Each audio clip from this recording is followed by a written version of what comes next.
The advanced load controller controls lights via an on-off relay and a low voltage 0 to 10 volt dimming output. The relay is capable of supporting up to 20 amps, which means it can switch anything from an individual fixture to a complete circuit.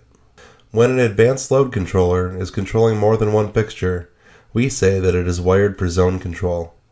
When wiring zone control, it is important to know that the power coming out of the load controller should be constant, and the power coming out of the load controller is now considered switched power.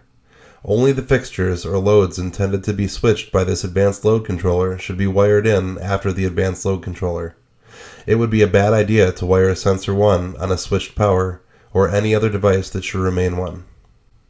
The relay inside the advanced load controller is responsible for on-off of that circuit, and dimming is controlled through the gray and violet 0 to 10 volt wires.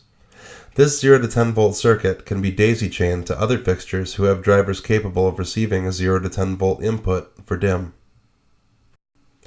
Any unused wires should be capped off after installation.